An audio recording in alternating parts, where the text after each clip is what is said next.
Hi and welcome to Tiffany's Tiny Things. In today's video I am going to customize a G3 Monster High Draculaura, and we are going to make this a simple customization. You will need Mr. Super Clear UV Flat. This spray is kind of essential for making face-ups. And you need acetone, cotton, and tiny nail art brushes or other very thin brushes for painting. Liquid varnish. I like to use Liquitex. You need watercolor pencils. I use Faber Castell and Derwent. Soft pastels. I use Faber Castell. And acrylic paint. I like to use Vallejo for miniatures, but you can also use gouache or other acrylic paint if you want. And of course some fabric to cover the body and hair, like an old sock or something, a clean sock obviously. And also of course the fabric for the clothing, and that is optional. What you got at home or what you want to buy, that is up to you. And you can always add more materials of course. So let's get started. Here's the doll we are going to customize. As you see, a basic Draculaura. We'll first remove her factory outfit.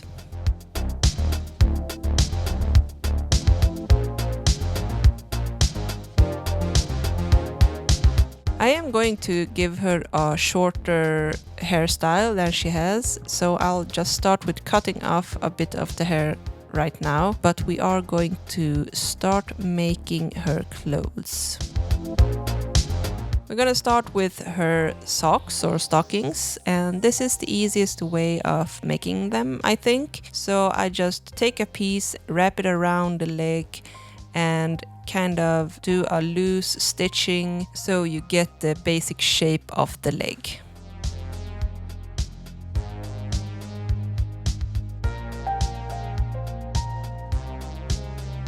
And then when we have that basic shape, I can just take the sock off and sew the same line on the machine for a nicer stitch. And I do this the same way on both legs. And then I just cut off the excess fabric so we have as little as possible on the inside, and then just turn them right side out. And then the socks are done.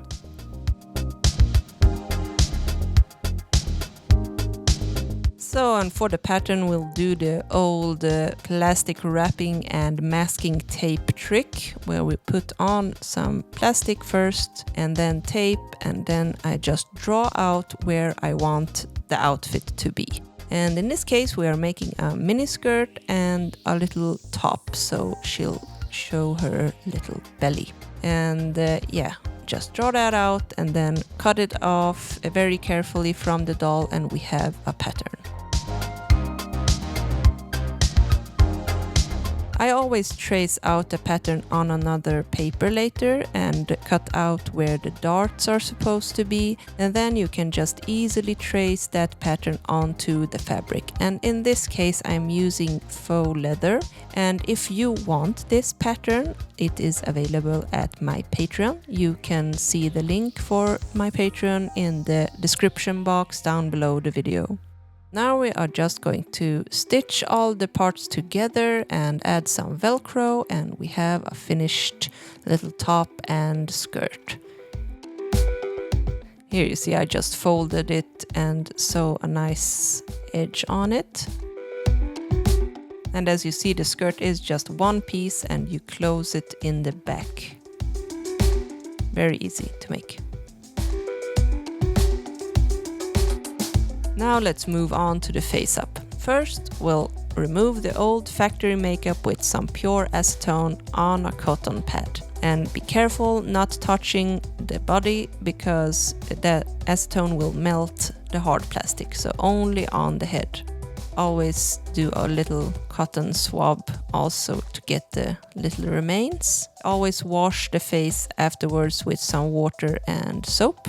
And then I'll wrap her up like a little burrito with some socks to cover her hair and body. And off camera I spray her face with 2 layers of Mr. Super Clear and let that really dry. I mean at least half an hour before I start painting. Now, when I start sketching the face, I use a very light color, like a light gray is good to use for this, just to see the very basic features that you want on your doll. And it's not wrong to use a picture or some reference that you like. I mean, don't copy someone else's work, but it's a good guide if you are a beginner.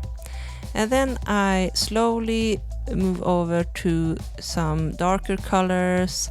I use some white in between just to see kind of what the eyes will look like. And when the colors don't take anymore, you kind of get this saturated feeling, you need another layer of Mr. Super Clear.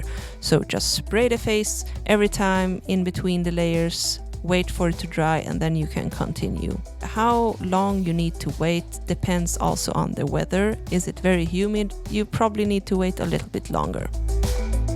So here you see I start sketching out the lips. I want a black lip for this doll. So I'll start with one layer at a time and then just go darker and darker.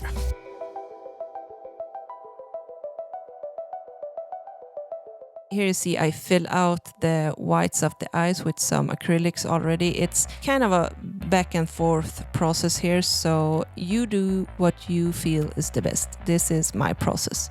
But for the eyebrows, I wanted a more realistic look for this doll. And to make really realistic eyebrows and later on also the eyelashes, a trick to make the strands look really thin and sharp.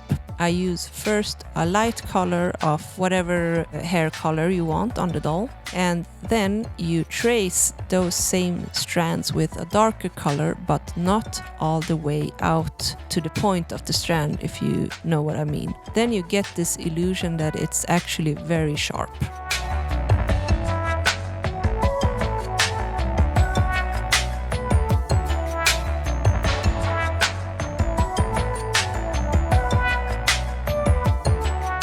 I wasn't 100% happy with how the eyes looked, but I was happy with everything else, so I decided to paint over the iris with white and start over just in that area. So that's why I'm doing this, as you see. And the eyelashes I do with the same technique here. I draw them out first with a brown, and then later on I fill them in, not all the way, with a black pencil. And now I'll start shading the eyes, the irises, and if you look at the eye, a real eye, you see that it's not actually the same color throughout. We have some shadows in our eyes. So what you'll see is I'll shade the eye so it's darker on the upper half than the lower half, because our eyelashes and the eyelid creates this shadow.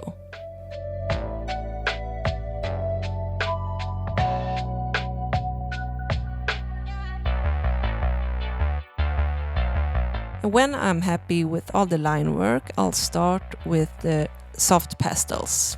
And for this, I want her to have a little bit dramatic eye makeup, so she'll get a very hot pink eyeshadow here in the corner.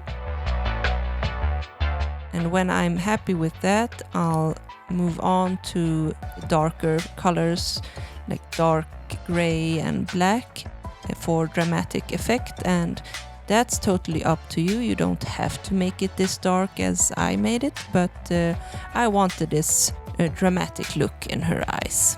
And as you see, I shade underneath the lower eyelashes and under the upper eyelashes onto the eye also, so you get this really shadowy long lash effect on her. I also added some light blue soft pastels in the corners here, you see above the nose, for a kind of more realistic skin color look on her. I know she doesn't have a realistic skin tone because she's pink, but it kind of creates this illusion of more realism.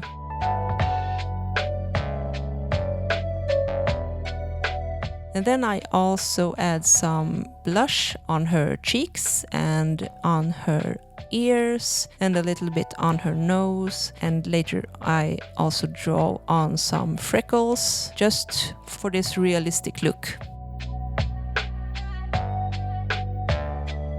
When I'm happy with all the blushing and using of the soft pastels, I just sketch out where I want her little fangs and also the catchlight in her eye, which for this doll I want to be heart-shaped. I use first a pencil just for the sketching, and then I fill it out with some acrylic paint so it really stands out. And now I also just highlight some parts of her face that I want a little bit lighter, like some details on her eyes, on her eyebrows. And then I actually finish her with some glittery mica powder, and this is totally optional. You don't need to do this, but I like the face to be all shimmery and glittery. It will dull down once I seal it in with the last layer of Mr. Super Clear. I like to finish the face with at least 2 layers of Mr. Super Clear. Then I decided to also blush the body. I'll start with covering the face with some plastic wrap when it's dry, of course. And then I'll buff the whole body with a nail file. Just the buffer side, you don't want to see any scratches. And when that's done, you'll just spray 2 layers of Mr. Super Clear, let that dry, and then you can start blushing certain parts of the body that kind of stands out, like the joint areas, the belly, the boobies, and well, wherever you want really, but in these areas it makes it look more realistic. And it doesn't really matter what colors as long it matches the face. That is important, because otherwise the body looks like it's mismatched with the face. And when you're done with blushing the body, of course you seal it in with Mr. Super Clear. I cut the hair even shorter off camera to the length I wanted, and now I'm happy with that. And now before we put on the clothes, we'll just do the final thing with her face, and that is putting on the varnish. You don't have to put on varnish on the eyes and lips, some artists don't, but I really like it, and yeah, just carefully put on 1 or 2 or even more layers if you want it really shiny. And then you just let that dry, obviously, before you do anything more with the doll. I wanted her to have a belly piercing, so I had these caviar beads that I just glue on her belly with some super glue.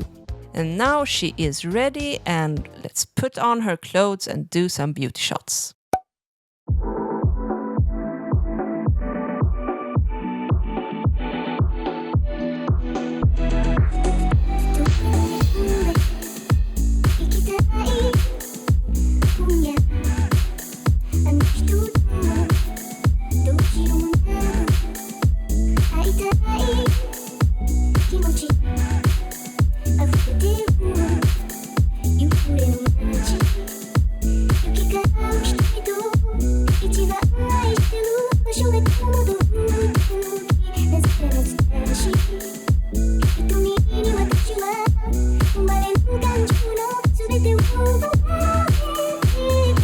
Thank you so much for watching. If you like this video, please give it a like, subscribe, and don't forget to push the bell button so you don't miss my next video. And a big thank you to my Patreons. You are the best, and if you also would like to be one of my patrons, you find the link down in the box below the video. I'll see you next time.